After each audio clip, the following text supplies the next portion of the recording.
Mi nombre es Nicolás Olea, soy catedrático de Radiología y Medicina Física en la Universidad de Granada y médico en el Hospital Clínico, y llevo ya años, muchos años, más de 40, trabajando en exposición humana a contaminantes ambientales y el efecto en salud.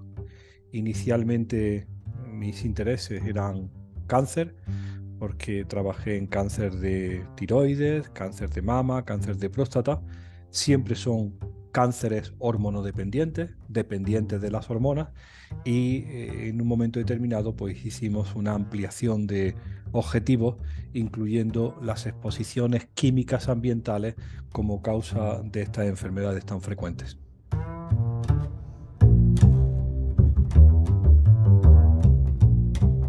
El asunto de la exposición humana a contaminantes químicos tiene, en el caso de los pesticidas empleados en el cultivo y la producción de alimentos, pues una de sus mejores representaciones. No es la más importante. Todos sabemos el peso tan enorme que tiene la contaminación del agua o la contaminación atmosférica o la presencia de compuestos químicos en objetos de consumo, muy variados, pero de siempre, para lo que significa la exposición por vía oral o lo que es la exposición digestiva, por supuesto que el residuo de pesticidas en los alimentos es una pieza clave y fundamental. Esto es un asunto antiguo. Desde hace más de 50 años se va controlando y midiendo la presencia de estos contaminantes en los alimentos, y todos sabemos pues las famosas prohibiciones de la presencia de pesticidas hoy prohibidos en muchos países del mundo, como es el DDT, que fueron los reyes de la agricultura en los años 60 y 70, y que debido a su persistencia y toxicidad medioambiental, pues la Administración Mundial decidió eliminarlo, aunque hay aún 21 países donde están permitidos, porque teóricamente se utilizan para la lucha contra enfermedades transmitidas por vectores, como es la malaria. Bueno, el caso es que esos pesticidas fueron prohibidos, hubo una segunda generación de compuestos químicos, otra tercera, otra cuarta, y el perfil de uso ha cambiado enormemente. Estamos hablando del término de pesticidas, que es un término muy amplio, que es el término más usual por nuestra parte, pero incluye insecticidas, fungicidas, herbicidas, y ese mismo perfil ha ido cambiando.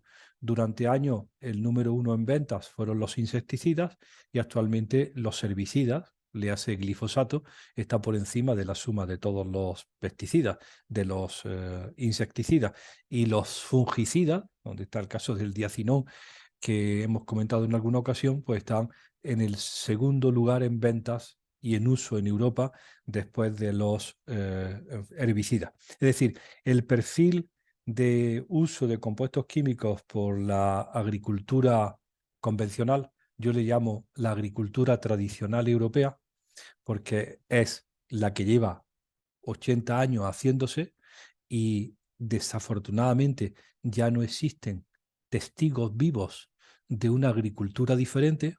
Te voy a contar un ejemplo muy interesante.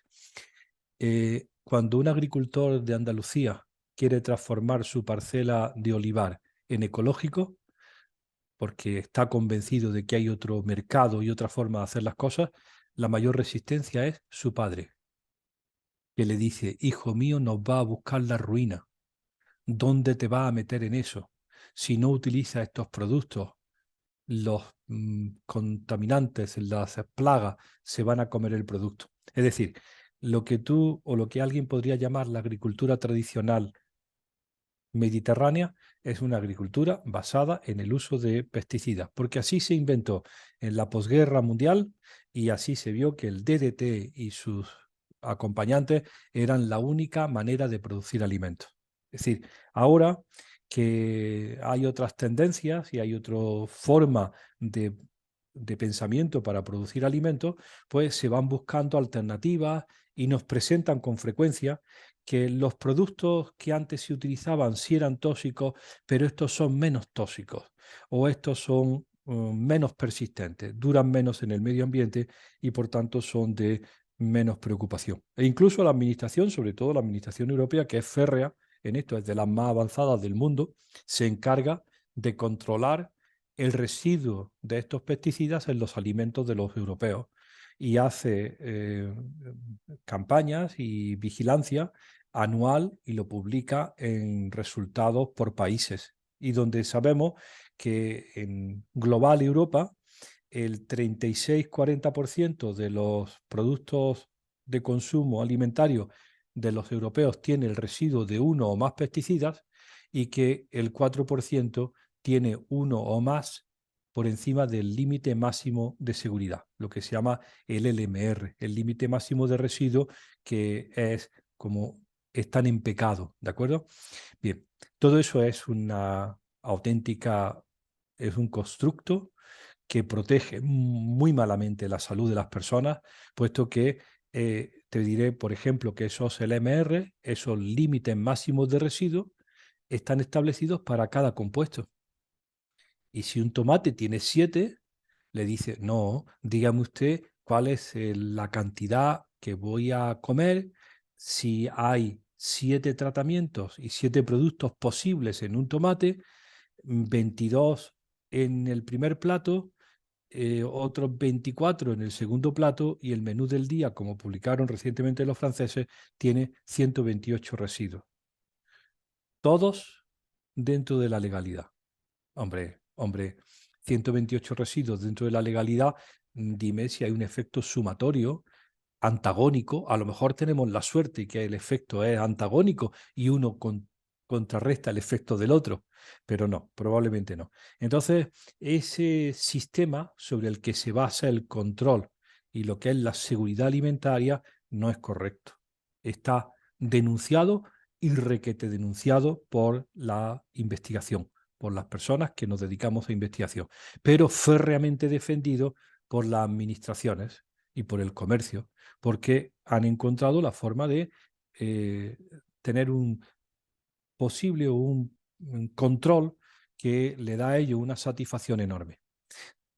Tengo que contaros que hace 5 años o 6 años ya, la Unión Europea decidió ver qué pasaba con la población, no qué exposición había en los tomates y en las manzanas o en las aguas o en los ríos, sino que nos permitió que nuestros estudios de exposición humana describieran cómo están los europeos de niveles de pesticidas, pero no lo que hay en su comida, sino lo que hay en su sangre y en su orina. El proyecto se llamaba Human Biomonitoring for You, biomonitorización humana para Europa, for You, un juego de palabras. Se reclutaron cerca de 13.000 europeos, norte, sur, este y oeste, de 27 países y 3 rangos de edad, niños, adolescentes y adultos. Y hemos medido en sangre y en orina la presencia de estos componentes. Y la respuesta clarísima, clarísima, es todos estamos expuestos a todo. Y en la orina de los niños hay todo lo que hemos puesto en el medio ambiente. No ha habido ninguna Virgen del Carmen ni ninguna Pachamama que te haya defendido ni que estuviera vigilando, ¿de acuerdo? Es decir, lo que está en los tomates está en la orina de los niños. Y cada país, curiosamente, tiene su huella digital, ¿de acuerdo? Porque cada país tiene sus hábitos, sus producciones, sus cultivos y sus empleos. Entonces, cada uno podría casi sin saber la procedencia, ver una población de qué está expuesta y saber si es del norte, del sur, del este o del oeste. Porque si España es de producción agrícola, pues habrá más pesticidas. Si el otro tiene más producción industrial, pues tiene más productos relacionados con la actividad industrial. Lo que HBM ha puesto sobre la mesa y ha sido el gran escándalo dentro de Europa es que clarísimamente los sistemas de protección humana no han funcionado y siguen sin funcionar porque la exposición ha ocurrido. Cuando nosotros publicamos los datos de España, ¿de acuerdo? Alguien siempre intenta señalar, mira, mira cómo están estos. Y ya les decimos, no, léete lo que no han publicado o deberían de haber publicado en Bélgica porque es muy similar. Lee lo que hay en Francia porque sí lo han publicado y es idéntico. Lee lo que hay en Alemania y verás que es muy parecido. Es decir, en general, la población occidental que está sometida a este régimen alimentario y vosotros conocéis muy bien, de producción industrial, pues tiene unas enormes exposiciones. No vamos a comparar si es mejor el Sudamérica, Latinoamérica, África o Asia. Nuestra realidad es que en niveles bajos, y con esto acabo, dentro de la legalidad, los residuos se encuentran en los alimentos y por tanto acceden a las personas. Cuando te decía que en niños hay un 80% de los niños valencianos que orinan clorpirifos, pues te puedo decir que ha sido el pesticida número uno en los cítricos. Pues lógico, la madre empeñada en que su hijo beba zumo de naranja todos los días, pues el clorpirifor está en la orina. Y hay un asunto curioso. La Unión Europea, consciente de la toxicidad de estos compuestos, los prohíbe. A ver, prohíbe 2 por año. Tienen 470. Y le digo yo, nos van a dar 235 años antes de que acabemos con el problema. Es decir, o busca otro sistema. Bien. Y imagínate que el clorpirifos se prohíbe en el 2020 y lleva 35 años en el mercado. En el 2019 era legal. En el 2021 es ilegal. Entonces alguien hace un titular enorme en la prensa alemana: las naranjas de España tienen un pesticida tóxico prohibido. Y le decimos al alemán: chicos, hasta el año pasado todas tus verduras tenían clorpirifos, ¿de acuerdo? Si lo que quieres es denunciar y aprovechar la denuncia para una guerra comercial, vale, pero si eres sincero, dime cómo estaban los niveles de clorpirifos en tu producción agrícola hace un año, ¿no? Es decir, que hay mucho interés de denuncia, de acabar con la competencia, de decir, igual que Alemania en el 2021 denuncia a las naranjas españolas porque alguien aún sigue utilizando clorpirifos, que no se ha enterado que está prohibido. En el año 22, España denuncia a Turquía porque las naranjas turcas tienen clorpirifos, ¿no? A ver cómo puedes luchar contra la competencia de tu mercado sacándole las vergüenzas, ¿no? Cuando en el 19 todas, las turcas, las alemanas, bueno, las alemanas no hacen naranja, ¿no? Las turcas y las españolas tenían clorpirifos porque era legal. Es decir, todos estos datos hay que tomarlos con mucho cuidado porque forman parte de la guerra comercial, de cómo limitar las importaciones de terceros países, cómo ponerle veto a lo que pueda venir de Latinoamérica, cómo ven mil cosas que tienen de trucos para limitar a la competencia, pero donde no estaban preparados para los datos que le hemos presentado es en los niveles que presenta la población general. Un niño de 14 años de Valencia no está recogiendo naranjas, está en el instituto o en la escuela y no es lógico que tenga clorpirifos en su orina. Igual que Valencia, te puedo decir Asturias, Guipúzcoa, Cataluña, Baleares y Granada, que es donde lo hemos medido, ¿no? El conocimiento de la toxicidad de los pesticidas viene fundamentalmente de los estudios laborales, ¿no? Y es lógico pensar que para la exposición química, donde se levantan o se encienden las alarmas, es en aquellos que están altamente expuestos, tanto en la industria química como en el campo. Y estudios sobre exposición laboral y daño en las poblaciones europeas son conocidos y famosos. Yo siempre refiero el estudio español de Gonzalo López Avente de mortalidad por cáncer en agricultores. Si uno elige la profesión de agricultor en España, tiene mayor probabilidad de morir de cáncer de próstata, linfoma de Hodgkin, tumores cerebrales o cáncer gástrico. ¿De acuerdo? Cuando se compara con el resto de la población trabajadora. Es decir, que la agricultura significa un plus para tener ciertos tipos de cáncer. Y eso coincide con los datos internacionales.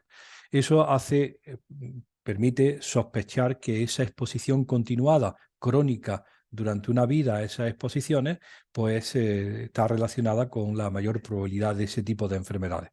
Desafortunadamente, cuando uno pregunta por las agricultoras, la información siempre es deficitaria, porque se habla siempre del macho, ¿de acuerdo? El agricultor. La agricultora. ¿Y cáncer de mama? Ah, pues no lo sabemos bien. Bueno, ¿y por qué no? Porque la dedicación laboral de la mujer ha sido sistemáticamente mal recogida. ¿Vale? Bueno, pero eso ya nos da una idea de esas exposiciones y orienta sobre los riesgos.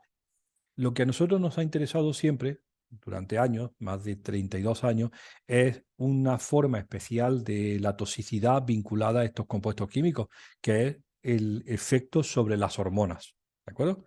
Muchos de estos compuestos químicos tienen un efecto claro de toxicidad sobre el equilibrio hormonal. Y cuando hemos hecho los estudios de exposición de los niños y los posibles efectos en salud, nos valemos de la epidemiología, que es el estudio de la asociación, no hay causalidad, pero intento de demostración de causalidad entre la presencia de ese compuesto en la orina y el devenir en salud de ese niño. Y ahí acertamos en la mayor parte de los casos, ¿no? Desde lo más llamativo, que es la pubertad precoz en las niñas, y la presencia de estos pesticidas organofosforados o fungicidas en la orina de las niñas, y un adelanto llamativo en la pubertad. Niñas que presentan desarrollo mamario y desarrollo púbico con 8 años, que los padres se alarman enormemente, que van al pediatra y el pediatra le dice, encoge los hombros y dice, pues no sé. Y yo le digo a mi compañero el pediatra, pues estudia, porque llevo años diciéndote que eso tiene un fuerte olor a exposición a pesticidas. ¿De acuerdo? Pero siguen resistiéndose porque todos, incluso el sistema sanitario, sigue con la enorme confianza de que todo está bajo control. A la gente, a los padres, a los padres, a los sanitarios, le asusta mucho pensar que todo no está bajo control. Hay una enorme resistencia a pensar que hay cosas que no están bien reguladas. Porque todos, sobre todo los españoles, nos ha gustado mucho pensar que papá Estado está detrás de nosotros y está protegiendo a la población. Bueno, pues dentro de sus limitaciones, tanto intelectuales como económicas. Entonces, el problema que tenemos con la demostración de causalidad es que se trata de enfermedades multifactoriales provocadas por muchas cosas, que pueden sumarse factores socioeconómicos, culturales, de exposición, de hábitos, y en donde la exposición química a pesticidas es un factor más. Si yo digo, si la exposición a pesticidas se caracterizara porque a uno le salen cuernecillos y manchas verdes, entonces vería clarísimamente quién está expuesto. Pero no, esta exposición contribuye al aumento de la incidencia de cáncer de mama, al aumento de la incidencia de infertilidad, al aumento de la incidencia de pubertad precoz, a la obesidad, a la diabetes, a la hipofunción tiroidea, es decir, al hipotiroidismo, y al déficit de atención e hiperactividad, que son las enfermedades del siglo XXI. Y que todos estamos conformes de que están ligadas al desarrollo, pero no sabemos qué significa el desarrollo. Es que son enfermedades más modernas. Antes no pasaban, pero ahora sí pasan. ¿Pero son los pesticidas? No, no, los pesticidas están bajo control. Y nosotros decimos, muchas de las enfermedades que afectan al hombre y a la mujer del siglo XXI están vinculadas a trastornos hormonales, las enfermedades metabólicas, las enfermedades tumorales, las hipofunciones hormonales, y están vinculadas a la exposición crónica a estos pesticidas. Y te quería hacer una, porque no me puedo resistir, después de cerca de 42 años estudiando esto, en el año 2000, hace 23 años, introdujimos en el análisis de los datos la separación por género. ¿De acuerdo? Porque hasta el año 2000 éramos iguales y alguien nos había dicho que la igualdad era que hombres y mujeres eran iguales. En cuanto empezamos a hacer la segregación y ver que a igual exposición qué efectos ocurre, nos llevamos la enorme sorpresa de que quien lleva las de perder es la mujer. Porque por cuestión hormonal, por ciclicidad hormonal, por embarazo, por lactancia, por menarquia, por menopausia, porque su organismo fisiológicamente es diferente, parecería ser mucho más vulnerable a estas exposiciones.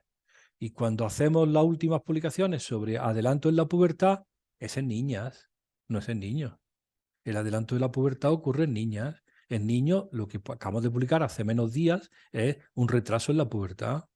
unos testículos pequeños, un tamaño de pene pequeño y un retraso a los 16 años. Pero en niñas lo que veíamos era el adelanto a los 8. Es decir, que hay para mucho de lo que te estoy comentando una diferencia de género importantísima. Pero alguien, y tú lo sabes, Leonardo, Leonardo ya nos enseñó que el hombre de Vesalio era el modelo de hombre y no se refería a hombre, sino de especie humana.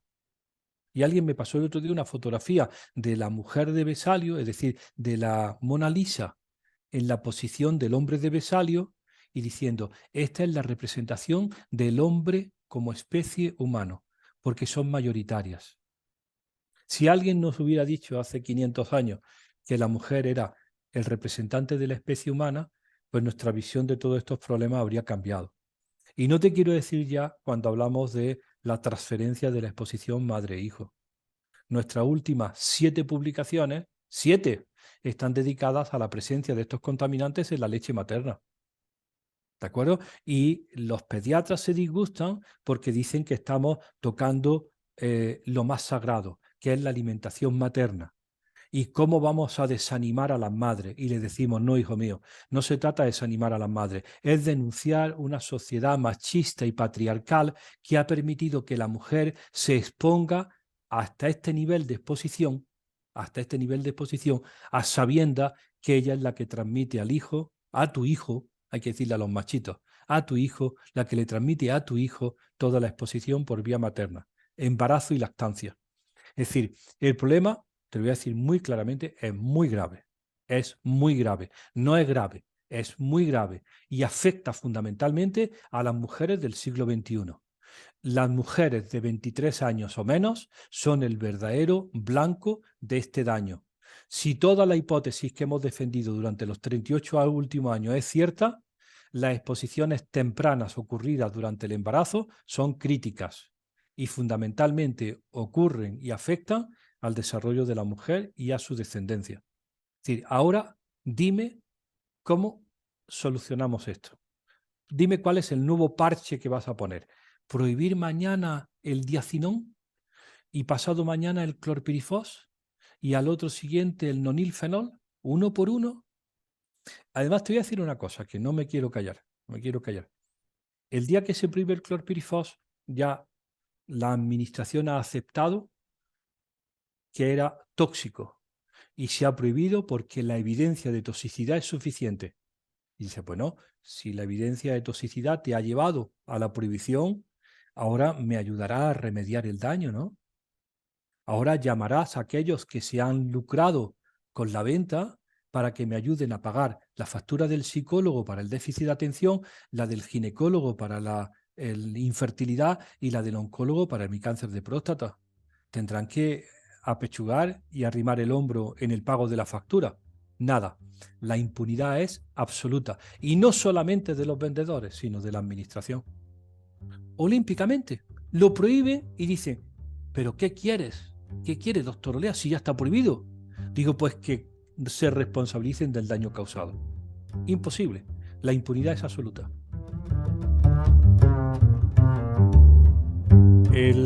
Todos los estudios epidemiológicos están establecidos generalmente en forma de lo que nosotros llamamos cohortes de seguimiento, cohortes con H intercaladas, que es una población que sigue uno durante un tiempo, porque una de las variables más interesantes que tenemos en la investigación en salud humana es el seguimiento de las personas, ¿no? Ver cómo transcurren los acontecimientos, cómo aparece la enfermedad cuando no estaba inicialmente diagnosticada. Eso es muy interesante.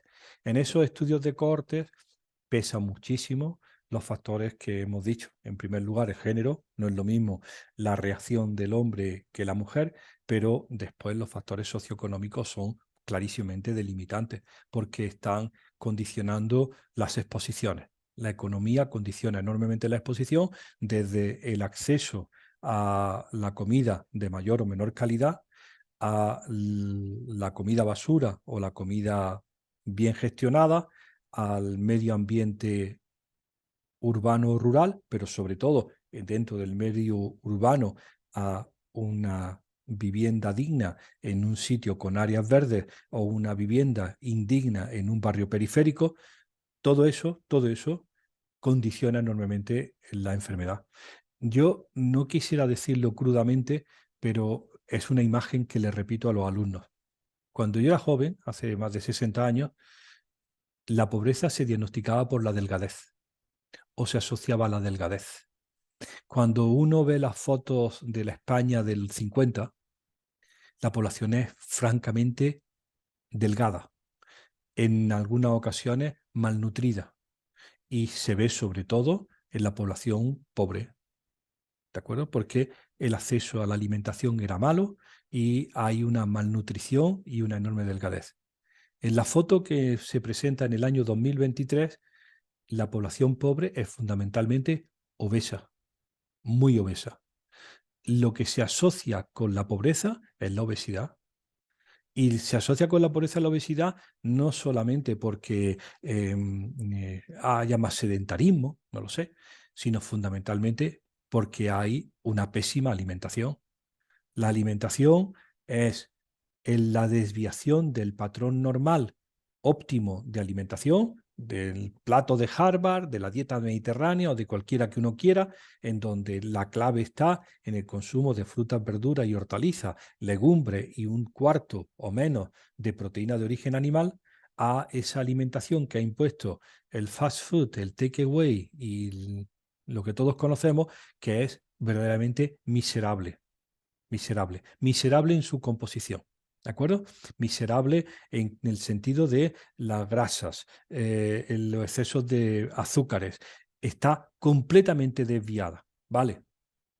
Curiosamente, y eso es motivo también de muchas de nuestras publicaciones, hay contaminantes en los alimentos que son obesogénicos.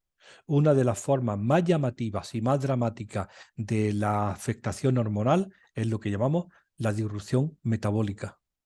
Y ya conocemos y tenemos listas de compuestos que acompañan a la mala alimentación, que además favorecen la obesidad. Y son mucho más baratos, mucho más accesibles, cuanto menor es la cultura de la población y menor la capacidad económica para entender y para comprar. Entonces, por supuesto, cultura, educación, economía condicionan enormemente la exposición y, por tanto, la alimentación y las consecuencias que tiene. Por supuesto que en todos los estudios que hacemos está vinculado no solamente el género, sino también esas variables socioeconómicas y son demostrativas de una mayor exposición. Pero te voy a contar cosas paradójicas. A ver, tenemos un estudio, como todo un grupo que se precie, tenemos nuestro gran estudio en cáncer de mama y analizamos el cáncer de mama en una población extensa del sureste peninsular.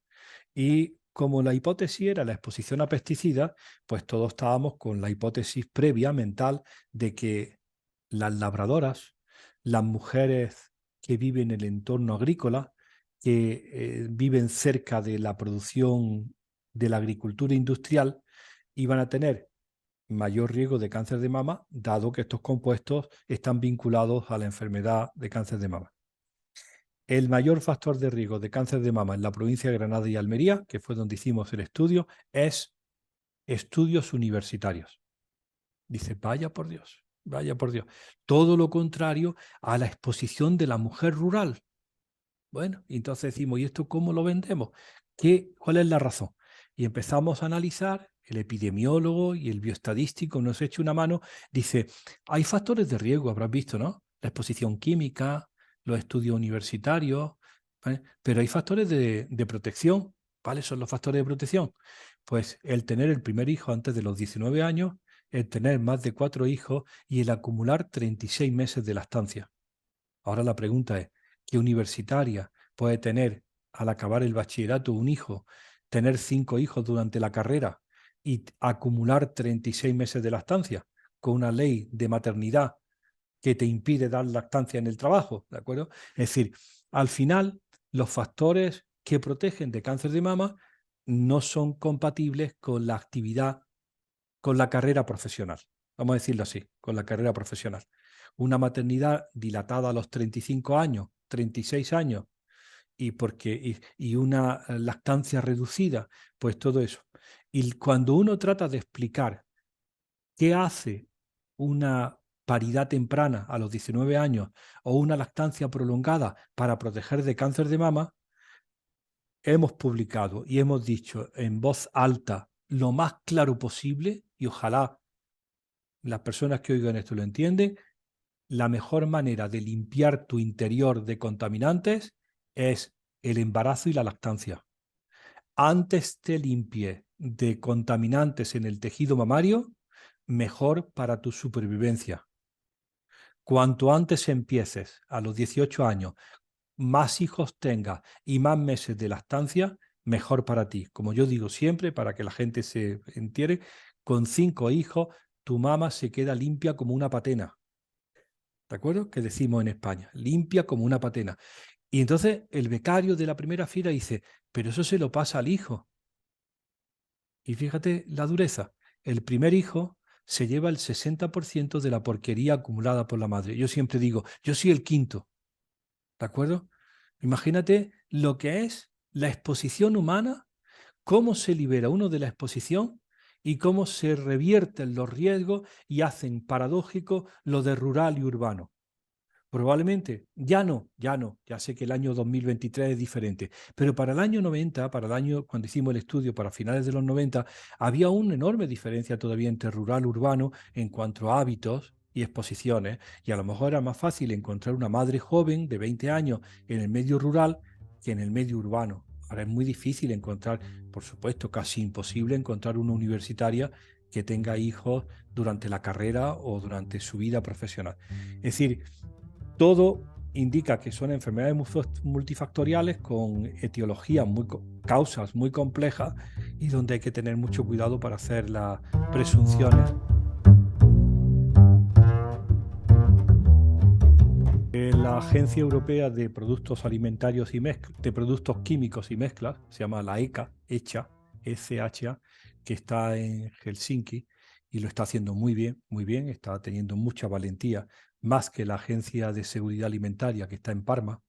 Y lo que reconoce es que desde principios del siglo XX hasta ahora se han puesto en el mercado como productos de síntesis 145.000 compuestos químicos de síntesis fabricados por el hombre, por la especie humana.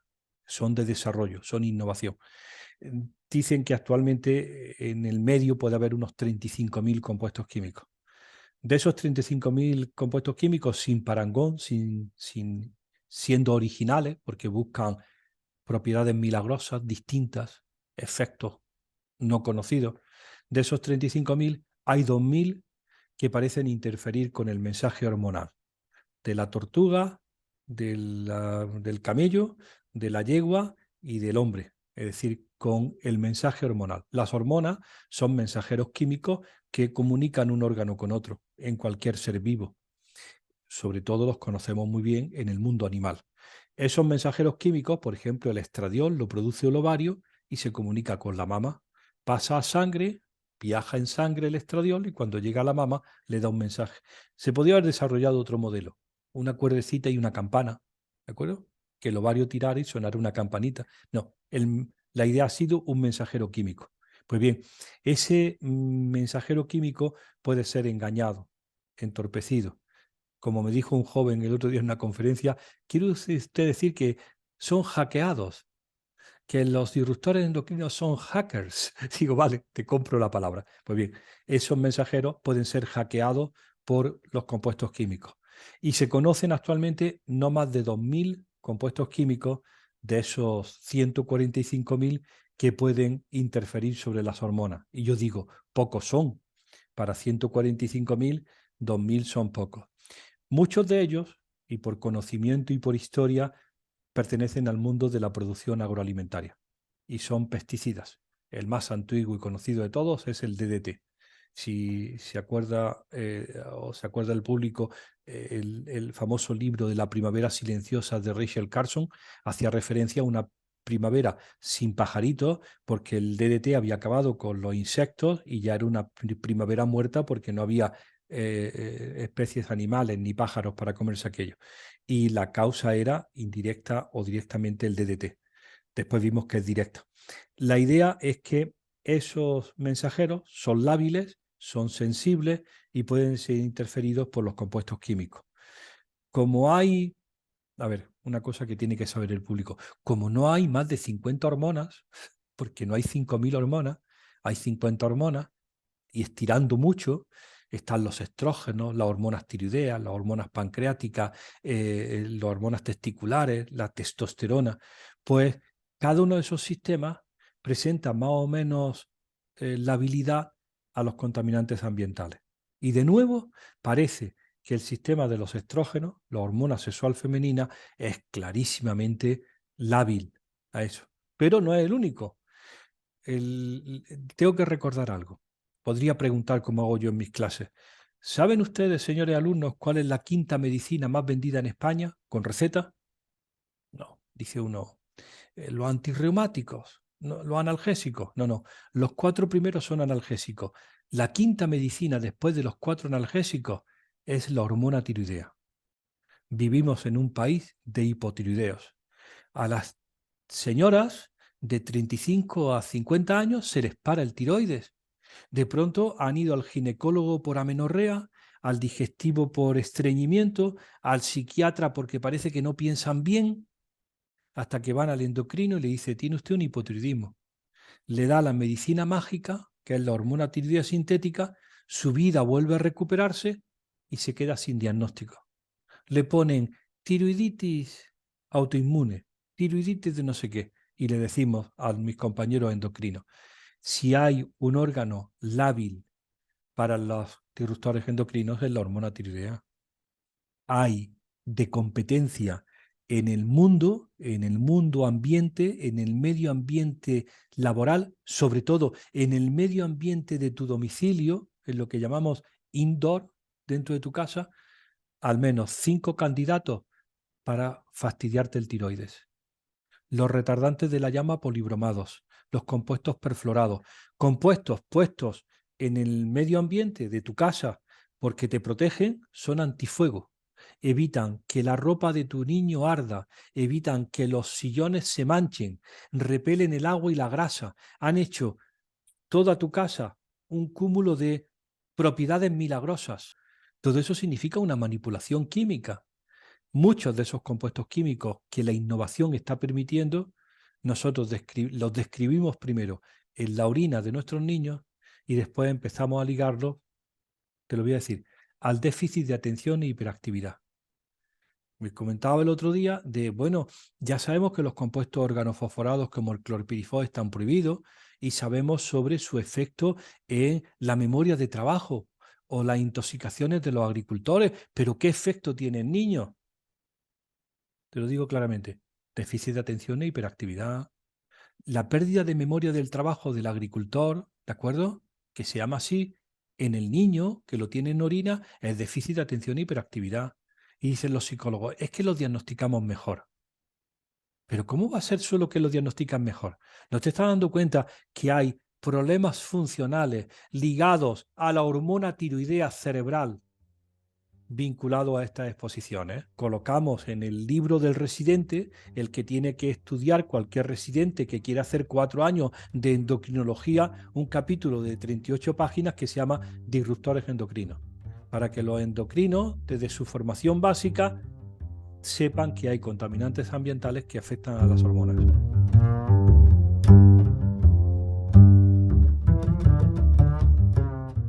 Una de las cosas que yo he aprendido en estos años y que en parte están motivadas por un artículo que se publicó en la revista The Lancet en el año 2019 es poner junto a la palabra saludable y sostenible. La revista The Lancet, el bisturí, como yo la traduzco, es una revista muy prestigiosa en medicina, donde se habla fundamentalmente de clínica, y en el año 19, hace, no significa antes de Cristo, sino antes de COVID, en el 2019, antes de COVID, publicó un artículo que se llamaba Alimentación en el Antropoceno. 72 páginas para médicos, Dios, no para médicos, sino para el mundo médico. Difícil de leer el artículo, pero venía a convenir en lo siguiente. Nuestro sistema de producción agroalimentario es inadecuado, la salud de la población va a peor. Las enfermedades no transmisibles están aumentando de forma llamativa: obesidad, diabetes, cáncer hormonodependiente, infertilidad, y podría estar relacionado con causas ambientales, con los hábitos. Y lo que propone ese artículo enorme es un cambio radical mundial de la forma de alimentarse. ¿De acuerdo?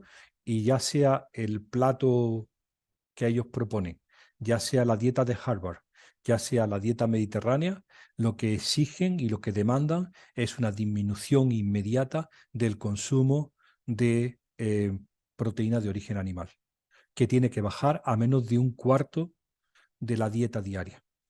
El exceso de consumo de proteína de origen animal mundial es de un 300%. En la sociedad norteamericana, de un 800%. Ahora te voy a contar, ¿de acuerdo? Y eso lo sabía yo, ¿de acuerdo? Pero dice ahí, los recursos empleados mundialmente para producir esa proteína de origen animal están acabando con el planeta. ¿De acuerdo? Media Latinoamérica está produciendo grano para alimentar un ganado que no necesitamos de ninguna manera. Para que España esté llena de granjas de cerdos, para que nosotros nos estemos pasando 7 pueblos en el consumo de carne de cerdo. Es decir, toda esa necesidad de los herbicidas y de la producción industrial es para nada. Es para su negocio. No la necesitamos. Necesitamos que se recupere el cereal en España para comer cereal todos los días en el pan. ¿De acuerdo? Y en nuestra comida, para incorporar los garbanzos, la habichuela y las lentejas a nuestra dieta, y además de producción nacional, que no necesitan esa producción, ese impacto químico. Es decir, toda esa historia de la necesidad de determinados productos para aumentar la producción, y dice, pero ¿para qué quieres aumentar la producción si entre el desecho alimentario, que ya va por un 30%, y el exceso de proteína de origen animal con ese grano que es perjudicial para tu salud está acabando con la salud del mundo? Es decir, tienes que hacer un cambio radical. Y además dice en la publicación de Lancet que saludable y sostenible van de la mano. Y le dice una cosa a los clínicos, a mis compañeros y a mí: tenéis que enteraros. Saludable y sostenible van de la mano. No puedes seguir recomendando kiwis ecológicos que vengan de Nueva Zelanda, porque el kiwi ha hecho 23.000 kilómetros para llegar a tu mesa. Eso es insostenible. Es decir, tienes que empezar a pensar en dietas saludables, adecuadas al modelo que más se dé a tu región, que además sean sostenibles, ¿eh? Es decir, si tú partes de esa idea, te olvidas de la agricultura industrial, te obliga de condenar medio Argentina y media Latinoamérica para producir un cereal que va a alimentar unos cerdos que tú no necesitas. Porque España saca pecho diciendo que en el año 2020 somos los campeones de la exportación de porcino de Europa. Ya hemos superado a Dinamarca y a Alemania, que eran los grandes exportadores de cerdo, a China. Es decir, medio país dedicado a alimentar con grano americano cerdos que se comen los chinos. Por favor, no me metas en esa discusión. No quiero formar parte de esa discusión de si el herbicida es bueno o malo. No lo queremos porque no hace falta. No es necesario, y no me hables del hambre en el mundo cuando España está tirando más de un 35% de lo que produce. A ver, porque el tomate no es estéticamente recomendado, porque no es esférico, y le estamos pagando al agricultor todo el desecho, el descarte. A precio de oro se lo paga la administración para que no vaya al mercado. La producción de agricultura industrial es un auténtico fracaso, y te lo ha dicho The Lancet, la revista más importante de medicina. Es un fracaso, no sigas por ese camino.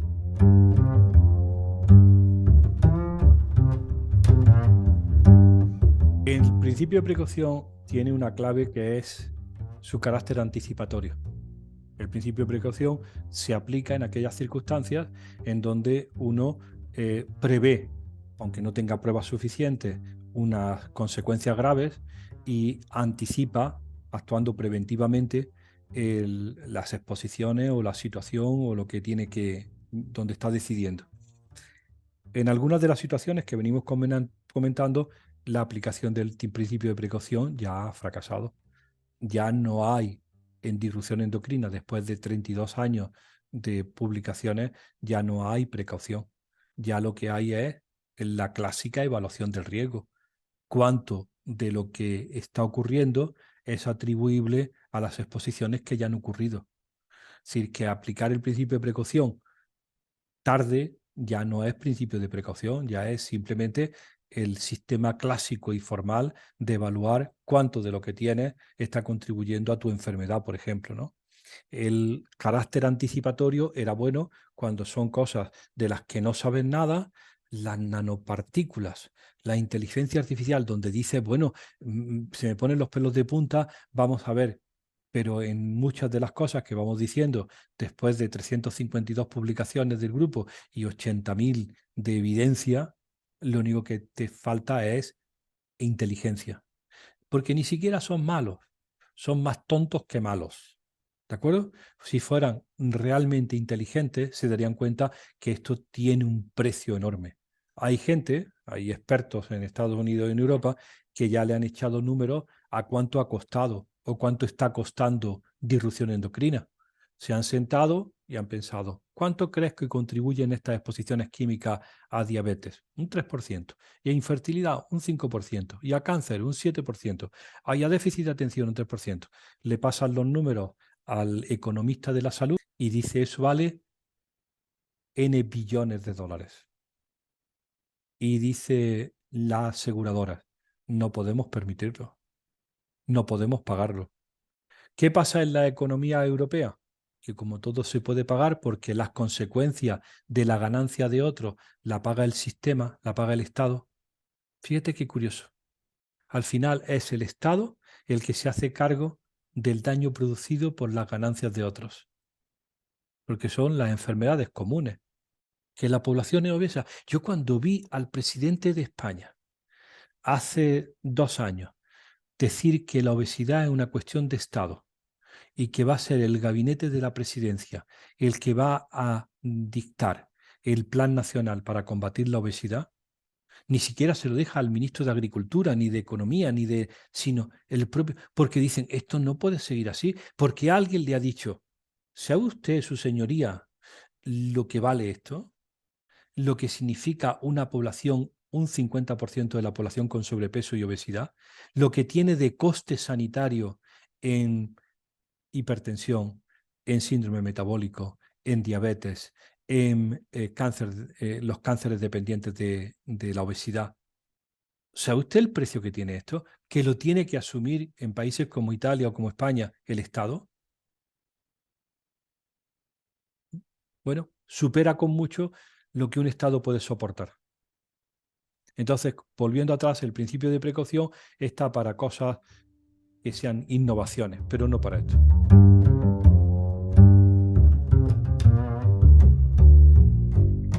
Cada uno de nosotros, como ciudadanos, tenemos, con respecto a este tema importantísimo de la exposición por vía alimentaria a contaminantes ambientales, dos posiciones.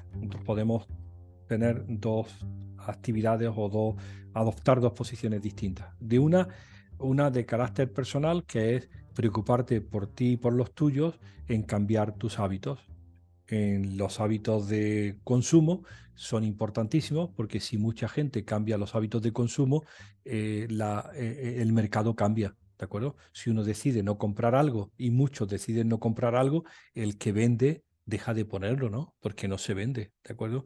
Es decir, hay una decisión personal de cambio que está muy vinculada al conocimiento. Nosotros hemos intentado, por activa y por pasiva, que nuestro conocimiento científico se difundiera. Ahí está el libro Libérate de tóxicos, para que a ver si alguien se lo lee, y para ver que tienen recetas para cambiar el consumo. Tenemos la mala experiencia de la angustia que se produce en muchas personas cuando reciben la información y no saben qué elegir. Pero entonces, ¿qué hago? Cuando hablamos de alimentos malo, cuando hablamos de cosméticos, peor, y cuando hablamos de objetos de consumo, aún más difícil. Pero ahí está la decisión personal, y esa decisión personal tiene unas consecuencias importantísimas sobre los hábitos de consumo de tu casa, de tu ciudad y los hábitos o el mercado. La segunda es la decisión política. ¿Cómo puedes tú influir para que los órganos de decisión política consideren tus ambiciones, tus deseos? Pues dificilísimo, porque todos lo hemos vivido, hay un cisma y una separación enorme entre lo que la gente quiere y lo que los políticos discuten. Es terrible. En la Cámara de Diputados no se habla de las cosas del día a día. Yo le tengo que explicar a la gente de que la decisión del glifosato y la decisión de los pesticidas nunca se ha discutido en la Cámara de Diputados española, en la carrera San Jerónimo. Se discute en Bruselas. ¿De acuerdo? Se discute en Bruselas. Es decir, nuestros problemas del día a día, los problemas de la cesta de la compra, se están decidiendo en la capital de Bélgica. Y aquí lo que se discute es las peleas por el sillón y por no se sabe qué más. Dices, pero entonces, estos chicos que discuten, si realmente la mayor parte de las reglamentaciones vienen, como dicen ellos, por transposiciones de normas europeas. Entonces está claro que el foro y la discusión hay que llevarlo a Europa, ¿de acuerdo? Al Parlamento Europeo. Pero si uno le pregunta a cualquiera de los oyentes quiénes son nuestros representantes en el Parlamento Europeo, ponen cara de póker y dice, sí, yo sé que una vez cada 4 años voto, pero no sé ni cuál es la política ni qué es lo que pretende. Y te voy a decir curiosamente, ese es tu día a día. Tu día a día se está discutiendo allí. Entonces, hay una desinformación enorme entre la población de cómo actuar políticamente para que tus opiniones tengan ese peso. Bueno, entonces ya llegamos, como decías, al Parlamento Europeo. Y en el Parlamento Europeo se están tomando decisiones todos los días con muchísimo lobby, el lobby que se llaman allí, presiones de los que producen, de los no sé cuántos, de todos los sectores, de que nos vamos a arruinar, que no nos vamos a arruinar. Y esas decisiones son tomadas no por el Parlamento, sino por los comisarios. Dice, a ver, déjame que te diga, ¿los comisarios estarán vinculados al Parlamento? No. Los comisarios se los juegan a las cartas los gobiernos europeos. Para ti el de economía y para mí el de la guerra. A nosotros nos ha tocado el de la guerra. Y al griego le ha tocado el de agricultura. Y al otro el de la no sé cuánto.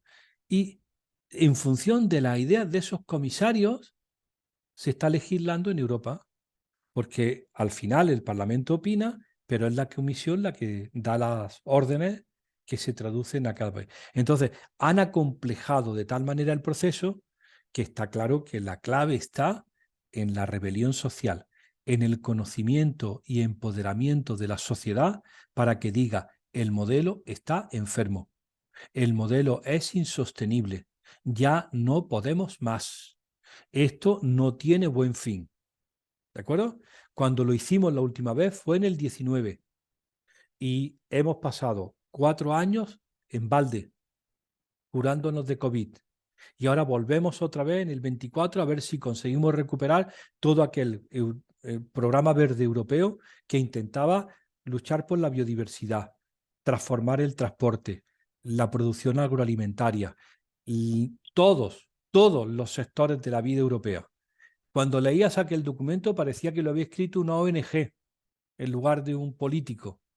Bueno, pues todo se fue difuminando y tendríamos que hacer una labor enorme, que la gente conociera el Pacto Verde Europeo y que levantara la mano y dijera, vamos a imponerlo, vamos a ver si las premisas de este Pacto Verde Europeo se pueden retomar, porque muchas de ellas eran beneficiosas, era en cambio climático, todo, era poner en la agenda de los legisladores lo que creemos todos los europeos. Entonces, la clave, y eso es lo que agradezco enormemente el estar aquí, es información y educación. Información, información, información. Es el momento más adecuado para mantener, informar a la gente de fuentes como la vuestra, creíbles, que te den o que la gente diga, bueno, estos no me han decepcionado, voy a ver qué es lo que podemos hacer y dónde tenemos que poner el esfuerzo, ¿no? Pero la clave ahora mismo es información, información y decir, con nuestro voto, con nuestro peso político, probablemente podremos reconducir esto a unas reglas y unas normas que ya estaban escritas en el 19 y que nos parecieron a todas muy buenas.